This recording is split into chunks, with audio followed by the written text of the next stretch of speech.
अध्याय 181 श्रेष्ठता दर्शाना, लड़ाई पर हावी होना। दूसरी ओर ओलिवर, जिसने उस आदमी को अपनी ओर दौड़ते हुए देखा, उसकी आंखों में एक ठंडी चमक थी क्योंकि उसने तेजी से रुख अपनाया। उसका एक पैर पीछे की ओर फैला हुआ था और एक हाथ उसकी छाती से सटा हुआ था। उसकी सांसें स्थिर थीं, उसका रोम रोम आसन प्रहार पर केंद्रित था। वह आगे बढ़ा, उसकी हथेली उस आदमी के उन्मादी प्रहार से टकराते हुए भयानक गति से बाहर निकली। इटर्नल 12 लाइस पाम की शक्ति, जो पहले अपर्याप्त एस्पेरा के कारण रुकी हुई थी, अब पूरी ताकत के साथ आगे बढ़ी है। उस आदमी की आंखें चौड़ी हो गई क्योंकि उसकी प्रवृत्ति अचानक चकमा देने के लिए उस पर चिल्लाने लगी, हालांकि तब तक बहुत देर हो चुकी थी। पागलपन में खोया हुआ, वह केवल बचाव की कोशिश कर सकता था। बूम, आग, स्विश स्विश स्विश। जैसे ही उसकी दृष्टि अचानक धुंधली हो गई, उस मोटे आदमी ने अपना जबड़ा कसकर भींच लिया। एक पल के लिए उसने खुद को एक अंधेरी जगह में बिल्कुल अकेला पाया। उसके सामने 12 मायावी विशाल आकृतियां प्रकट हुईं। उनके रूप विशाल और अशुभ थे, प्रत्येक से शुद्ध द्वेष की आभा झलक रही थी। आकृतियों की परछाइयां बड़ी दिख रही थीं, हर एक पिछले से अधिक प्रभावशाली थी, अपनी सरासर उपस्थिति से उसका दम भून रही थी। खतरा चरम पर पहुंचते ही उसका शरीर भड़क उठा।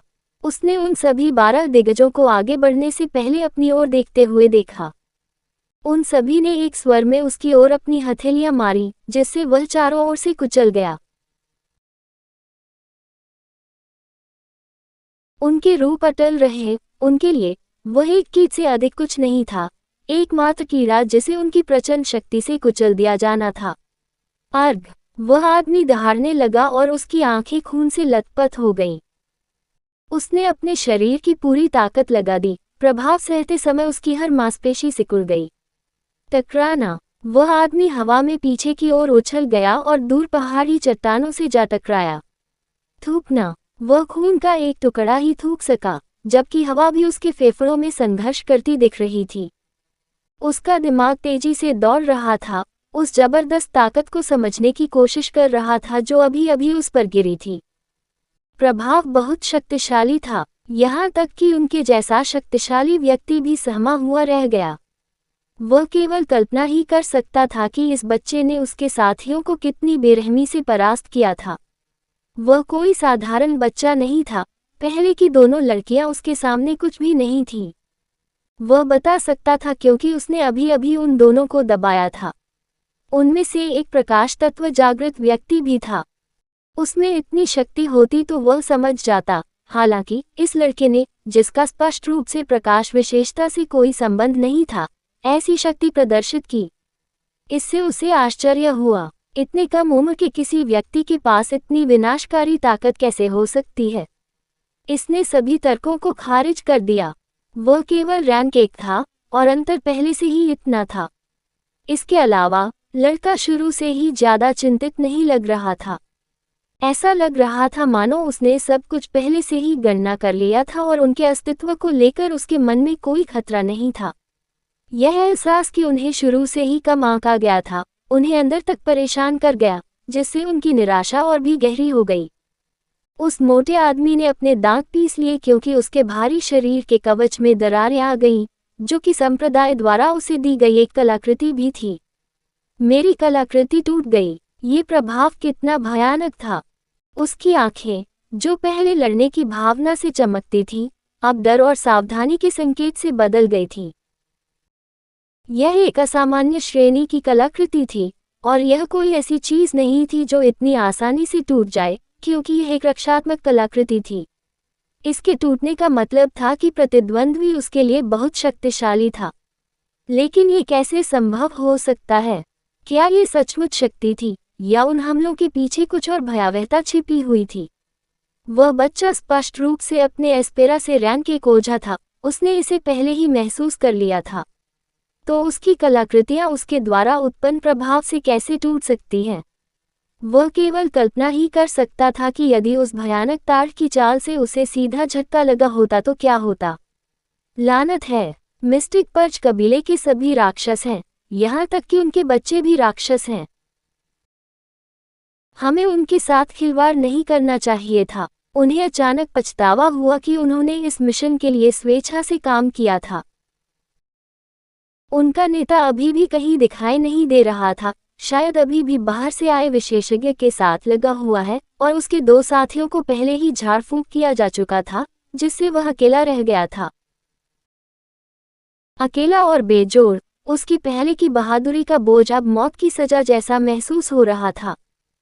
उसने ये कल्पना करने की हिम्मत नहीं की कि यदि वह संप्रदाय में खाली हाथ लौटा तो उसका क्या होगा। वह भाग नहीं सका, किसी भी तरह, यह उसके लिए भी करो या मरो की स्थिति थी। मैं केवल अपनी जान की बाजी लगा सकता हूँ। वह मोटा आदमी धीरे धीरे अपने पैरों पर खड़ा हो गया, उसकी आंखें भयंकर हो गईं। अंधेरे के प्राचीन स्वामी, मैं अपनी आत्मा को श्रद्धांजलि के रूप में अर्पित करता हूँ। मुझे नश्वर सीमाओं से परे शक्ति प्रदान करें, भले ही इसके लिए मेरे सार की कीमत चुकानी पड़े। हटे कट्टे आदमी ने कंठस्थ भाषा में जादू करना शुरू कर दिया। उसकी आंखों की चमक तब तक गायब हो गई जब तक कि केवल एक शून्य ही शेष रह गया। फिर एक परिवर्तन शुरू हुआ, उसकी आंखें पूरी तरह से काली हो गईं, मानो अंधकार ने उन्हें निगल लिया हो। तभी उसने एक परिचित टैपिंग ध्वनि सुनी, और वहां सफेद बालों वाला लड़का, बिना किसी परेशानी के, सहजता से उसके सामने उतरता हुआ खड़ा था। बच गए क्या तुम? प्रभावशाली। ओलिवर के होठों पर मुस्कुराहट फैल गई। मैं उम्मीद कर रहा था कि आप कुछ सार्थक ले जा रहे होंगे, लेकिन ऐसा लगता है कि आपके पास अपनी हताशा के अलावा कुछ नहीं है। कितना दुर्भाग्यपूर्ण। तो आखिरकार आपसे लेने लायक कुछ भी नहीं है। ओलिवर ने उस व्यक्ति की ओर तिरस्कारपूर्वक देखते हुए उसका मजाक उड़ाया जो पहले बहुत घमंडी था, लेकिन अब उसके शरीर की सभी नसें केवल प्रहार के प्रभाव से सिकुड़ गई थीं। इटर्नल लाइज 12 पाम्स की महारत ने वास्तव में उसे बिल्कुल भी निराश नहीं किया था। अपने से एक रैंक ऊपर के प्रतिद्वंद्वी पर इस तरह काबू पाना उसे काफी अच्छा लग रहा था। ये केवल दुश्मन के अंदर से खोखला होने के कारण ही संभव था। इन विधर्मियों ने केवल राक्षसों से ताकतें उधार ली थी। यह अनसुना नहीं था कि निचली श्रेणी के ओझाओं द्वारा उनका भूत प्रेत निकाला जाए। जैसे जैसे उसकी निगाहें धीरे धीरे ठंडी होती गईं, उसने अपनी उंगलियों को मुट्ठी में मोड़ लिया। उसे उस आदमी पर कोई दया नहीं आई, केवल एक ठंडी उदासीनता महसूस हुई। जब उसने पहले बूढ़े विधर्मी को मार डाला तो उसे कोई पछतावा या कठोर भावना महसूस नहीं हुई। उसके लिए वे कुछ भी नहीं थे और उसका इरादा उसे मारने का था। उसने बस उन्हें इस दुनिया से भगा दिया। आपकी आंखें। ओलिवर रुका, उस आदमी की आंखों में देखा, जिससे वह आदमी एक कदम पीछे हट गया। उसकी निगाहों के नीचे उस मोटे आदमी को ऐसा लगा जैसे उसका शरीर काट दिया गया हो और उसकी आत्मा बच्चे के सामने नग्न अवस्था में मौजूद हो। मरना। आगे कोई जवाब दिए बिना उस मोटे आदमी का बायां हाथ चमकने लगा, क्योंकि उसकी बाईं हथेली में गहरे रंग का एस्पेरा इकट्ठा होने लगा। जैसे ही अंधेरा एस्पेरा भर गया, आदमी के आसपास की हवा में कंपन और अधिक तीव्र हो गया। जैसे ही उसकी आंखें घातक हो गईं, एक विशाल तीर अंधेरे एस्पेरा से सघन होकर आदमी के हाथ में उभरा। वह ओलिवर को हराने के इरादे से आगे बढ़ा। हमले के पीछे की ताकत पहले की तुलना में काफी तेज और अधिक शक्तिशाली थी। आदमी के हताशा से भरे हमले के वजन के नीचे जमीन हिलती हुई लग रही थी। ओलिवर ने अपने दिमाग से एक कुल्हाड़ी निकाली और तुरंत उसे आगे की ओर घुमाया। प्रकाश की एक नीली रेखा सामने दिखाई दी, जो सीधे काली शक्ति से टकरा रही थी। डार्क एस्पेरा का प्रभाव धीरे धीरे कम हो गया, लेकिन इसने उस कुल्हाड़ी के वार के पीछे मौजूद पानी एस्पेरा को सोखना शुरू कर दिया। ओलिवर ने अपना हाथ घुमाया और कुल्हाड़ी उस आदमी की ओर फेंक दी। तेज गति के कारण आदमी ने तुरंत अपने हाथ आगे बढ़ा दिए, क्योंकि उसके शरीर से अधिक मात्रा में डार्क एस्पेरा निकलने लगा, जिससे आगे की ओर उड़ने वाली मजबूत कुल्हाड़ी अवरुद्ध हो गई। दास्ता का बलिदान। आपने सचमुच सारी आशा खो दी है। ओलिवर ने उस आदमी के विचित्र रूप पर नजर डालते हुए टिप्पणी की। उस आदमी की राक्षसी आंखें अविश्वास से चौड़ी हो गईं जब उसने अनजाने में पूछा, तुम्हें पता था? ओलिवर की आंखें एक जानने वाली चमक से चमक उठी। हालांकि उसने कोई स्पष्टीकरण नहीं दिया।